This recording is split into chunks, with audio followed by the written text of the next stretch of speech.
This is a senior game. I would really hate to see something happen that would interfere with a scholarship or a college enrollment. A warning now for high school seniors about a game that could lead to real-world consequences. Franklin police say they were called this morning to two different disturbances, one near 42nd and Forest Hill for people screaming at each other, the other Highway 100 and Whitnall Edge Road for a report of a naked man who maybe had a gun.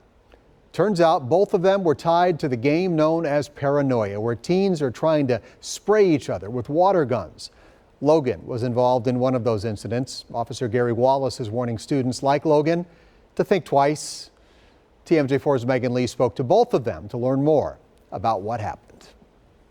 Anyway, any squad able to respond, report of a man naked in the street with a gun. That's the call Franklin police thought they were responding to near Highway 100 and South Whitnall Edge Road Monday morning. To us, that sets off a lot of alarm bells. Officer Gary Wallace tells me multiple officers were asked to respond to what could have been a potentially dangerous situation. Our thoughts immediately go to the worst. However, as we were responding, I think people started to come to the realization that it's that time of year and we've had this happen before. FPD says they did a high-risk traffic stop and determined it was students from Franklin High School playing Paranoia. Officers arrested one person for disorderly conduct. There was certainly a sense of relief when we realized that it wasn't an actual firearm or an emotionally disturbed person, but there was also some frustration. According to Wallace, Paranoia, which is also called Water Wars, is a game played by high school seniors around the country each spring. The game involves teams of people who shoot other players with water guns to get them out. We want people to have fun, but we can't be putting people at risk. Police tell me it's their understanding that the students have a rule that encourages the players to be naked or shirtless. This is a senior game.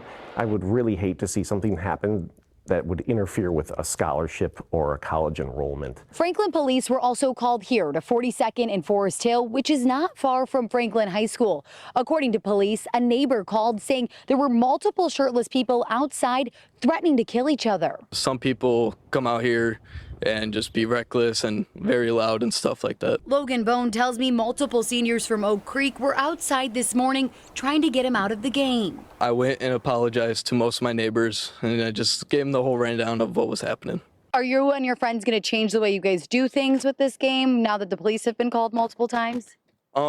Probably. We're probably going to take it down a notch. In Franklin, Megan Lee, TMJ4 News. While the incident in Franklin resulted in a citation, a teen in Portage, Indiana was charged this year with felony intimidation for playing the game. That's punishable by years in prison. In Illinois, several police departments warned kids could face charges of disorderly conduct. Generally, if you have a realistic-looking weapon and you make other people feel like they are in danger, you could be charged and you could be punished.